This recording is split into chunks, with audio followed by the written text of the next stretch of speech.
تو قرآن کہتا ہے کہ جب میں دوبارہ پیدا کروں گا تو اتنا لمبا پروسیس نہیں ہوگا, بلکہ فَإِذَا هُمْ قِيَامٌ يَنظُرُونَ, ایک دوسرا سور پھونکا جائے گا, اچانک یہ سارے کے سارے ان کے ذرات جہاں جہاں دنیا میں گئے ہیں یہ جڑ کے انسان بن کے ہمارے سامنے کھڑے ہوئے ہوں گے, چند سیکنڈوں کے اندر یہ کام ہوگا. تو یہ اللہ کی قدرت ہے, اس لیے اس دنیا سے زیادہ دل لگانے کی ضرورت نہیں ہے. یہ ہم پر بھی موت آئے گی اور اس کائنات پر بھی موت آئے گی. آپ جو مرضی ترقی کر کے جہاں تک بھی پہنچ جائیں, بالآخر جیسے وہ سائنسدان جو آرم اسٹرانگ جو چاند پہ پہنچا, ٹھکانہ اس کا بھی قبر ہی ہوا بالآخر.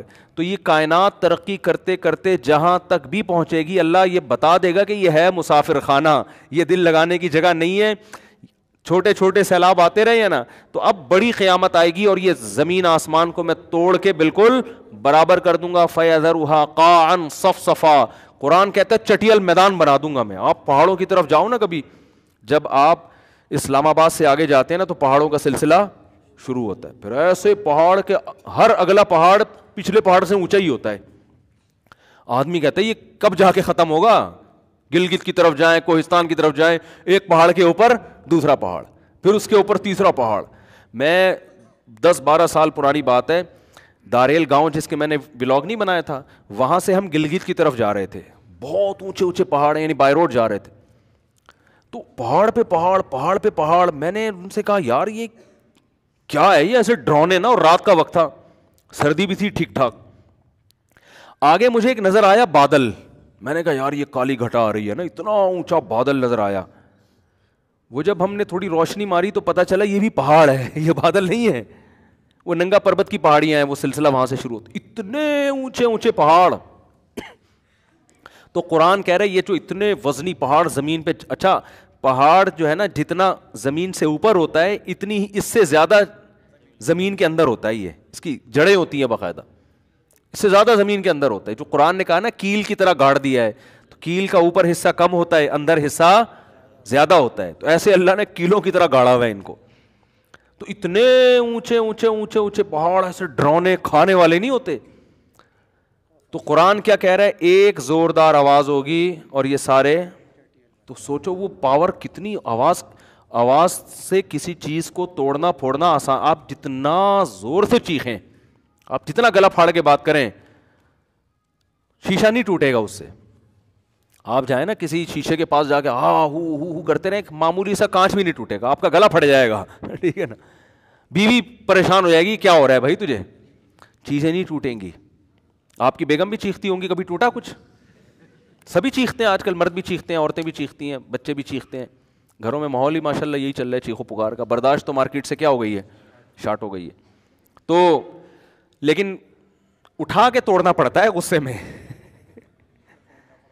ایسا نہیں ہوتا کہ آپ کے چیخنے سے گلاس خود ہی غصے میں ٹوٹ گیا, بھائی یار یہ کیا ہو گیا, تو بہت غصہ آ رہا ہے آج, تو صاحب کو بہت زیادہ غصہ آ رہا ہے. لیکن آپ اس فرشتے کی طاقت اور پاور کو سوچیں کہ جو آواز لگائے گا.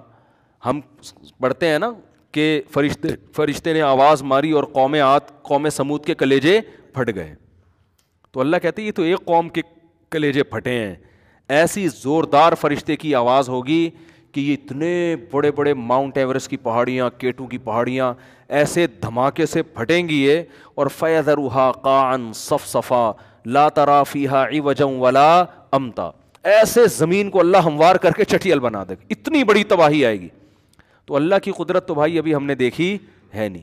تو اللہ کہتا ہے یہ نہیں, یہ اتنی زیادہ فری کرانے کی چیز نہیں ہے دنیا, جتنا تم نے, ہم لوگوں نے بہت زیادہ لفٹ کرایا ہوا ہے دنیا کو. دیکھو جب کوئی آدمی آئے جس کی ویلیو زیادہ نہ ہو اور کوئی بہت بڑا آفیسر اس کو لے کے اپنے ساتھ گھومنا شروع کر دے, مثال کو کوئی بلڈر آیا, اور وہ بلڈر کیا ہے, آپ خود بہت بڑے بلڈر تھے, بڑے بڑے پروجیکٹ چل رہے ہیں, ابھی بینک پلازا آپ نے بنایا, اور جناب وہ اسلام آباد میں بڑی بڑی بلڈنگیں آپ بنا رہے ہو. اتنے میں ایک شخص آیا جو چھوٹے چھوٹے مکان بناتا ہے, ٹھیک ہے نا, وہ بھی بلڈر ہے ظاہر ہے بیچارہ, وہ 2 کمروں کے پروجیکٹ لیتا ہے اور 10 سال میں وہ بناتا ہے بیچارہ.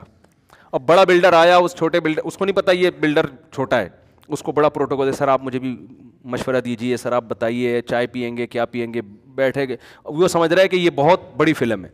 تو لوگ کہیں گے بھائی تو اس کو کچھ ضرور سے زیادہ ہی لفٹ کرا رہا ہے, یہ اتنا لفٹ کے قابل بولتے ہیں نا ایسے موقع پہ, ابے بھائی تو کیوں اس کے پھلترو کی طرح چپکایا ہوا تو نے اس کو, اتنا ٹھیک ہے چائے پی لو, مسلمان ہے, انسان ہے, اتنی بڑی فلم نہیں ہے جتنی آپ اس کو سمجھ رہے ہو. ہم ہر موقع پہ یہ الفاظ استعمال کرتے ہیں, تو اتنا کیوں اس کو. ہمارے ایک جاننے والے تھے, انہوں نے ایک دوست کو اپنے ساتھ چپکا لیا, گھر بھی لے کر آ رہے ہیں, چائے بھی پلا رہے ہیں, ان کے گھر والے بیزار ہو گئے, یار تو جب بھی آتا ہے پھلترو کی طرح اس کو لے کر آتا ہے گھر میں, اور سب گھر والے ریزرو ہو جاتے تھے نا یہ کہ جی ان کے گیسٹ بیٹھے ہوئے. تو مجھے یاد ہے وہ کسی نے اس کو تانا دیا, بھائی تو یہ اتنی بڑی فلم نہیں ہے جتنا تو نے اس کو اپنے ساتھ چپکایا ہوا ہے, ٹھیک ہے نا, دوست ہے اس کو گھر سے باہر رکھ, اتنی بڑی فلم نہیں ہے. یا تو اس نے تیرے لیے جان قربان کی ہوتی یا تیرے بزنس کو رن کیا ہوتا, ویسے ہی گٹر کے ڈھکن پہ بیٹھے ہوئے تھے, اتفاق سے دوستی ہو گئی, تو وہ گٹر کے ڈھکن پہ ملا کرو, وہیں چائے پلا کے پتلی گلی سے رخصت کر دیا کرو. ابا نصیحت کر رہے ہوتے ہیں نا بیٹے کو کہ ابے تو نے کیا دوست پال کے تو گھر میں لا کے ساری فریج کی چیزیں اس کو کھلا دیتا ہے تو گھر میں لا کے. تو بالکل قرآن و سنت بھی ہمیں یہ سمجھا رہے ہیں کہ بھائی یہ جو دنیا کو تم نے اپنا باپ بنا لیا ہے نا, اور کامیابی ناکامی کا معیار اس کو سمجھ لیا ہے, تو اتنا فری کھنانے کی ضرورت نہیں. تم بھی مرو گے, چیزیں بھی ختم ہوں گی, اور سیلاب بھی آئیں گے, زلزلے بھی آئیں گے, ایکسیڈنٹ بھی ہوں گے, موتیں بھی ہوں گی, کورونا بھی آئے گا, اور بہت کچھ آئے گا, اور بالآخر اللہ اس دنیا کی بے ثباتی دکھانے کے لیے ایک دن ایک دھماکے کے ساتھ ایک یکلختی پوری دنیا کو تباہ کر دے گا. بالکل ساری انسان کی جو آسمانوں کی بلندیوں پر پہنچی ہوئی ترقی وہ دھڑام سے ایک دھماکے کے ساتھ نیچے آ کے ختم ہوگی. جیسے ورلڈ ٹریڈ سینٹر گر گیا تھا نا, اسی طرح پوری زمین کو اللہ ہلاک کر دے گا. تو اصل بار بار قرآن بتانا چاہ رہے اصل کیا ہے, آخرت. تو مرنے سے پہلے یہ سمجھ میں آ جائے عقل مندی کی بات ہے.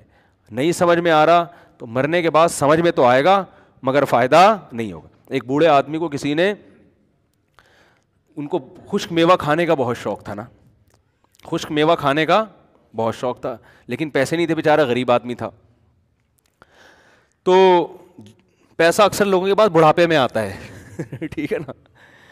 جب بوڑھے ہو گئے, دانت ختم ہو گئے, تو اللہ نے پیسہ دیا, تو اب وہ کہہ رہا ہے یار جب دانت تھے تو بادام خریدنے کے پیسے نہیں تھے, اب بادام تو آئے ہیں لیکن چبانے کے لیے منہ میں دانت ہے نہیں. تو جب مرنے لگو گے نا میرے بھائی تو سب کچھ سمجھ میں آ جائے گا.